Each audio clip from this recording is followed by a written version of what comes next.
अगला क्वेश्चन, निम्नलिखित में से कौन ऋग्वैदिक युग के प्रसिद्ध पंचजन में सम्मिलित नहीं है? तुर्वस, पुरु, भरत और ध्रुवा।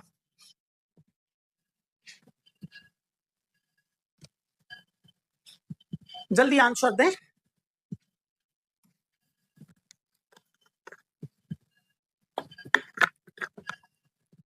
जो भी साथी पहली बार सेशन देख रहे हैं वो चैनल को सब्सक्राइब कर लें और बेल आइकन ऑन कर लें। ये बताएं कौन कहां से क्लास देख रहे हैं, फटाफट से बताएं। ठीक है, देखो ऋग्वेद जो है उसका 7वां मंडल,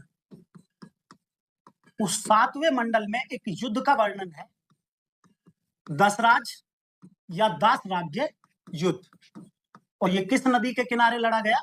तो परुष्णी नदी के किनारे लड़ा गया। परुष्णी किस नदी का ऋग्वेदिक नाम है? रावी नदी का। ठीक है, तो वहां पर एक युद्ध लड़ा गया। ये जो भारत के इतिहास के साहित्यिक स्रोत हैं उनमें पहला ज्ञात युद्ध है।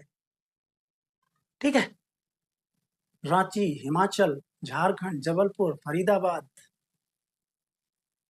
औरंगाबाद, पंजाब,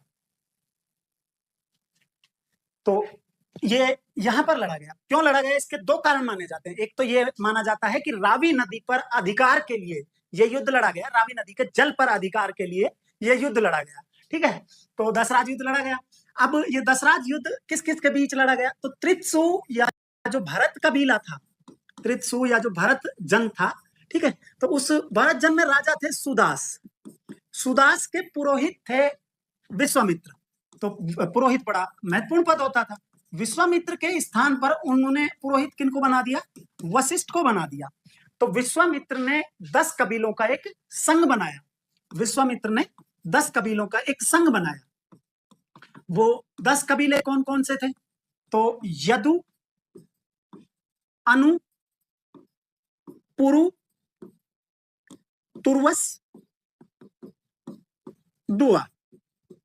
ठीक है, पक्त, भलानस, शिव, विषाणिन और अलीना, ये 10 कबीले थे, इनका एक संघ बनाया। इसमें ये जो 5 कबीले हैं ये क्या कहलाते हैं? ये कहलाते हैं पंचजन।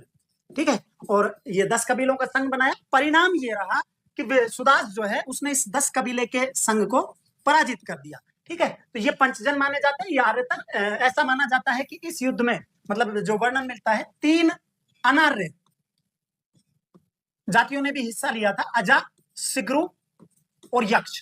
इन्होंने भी इस युद्ध में हिस्सा लिया था।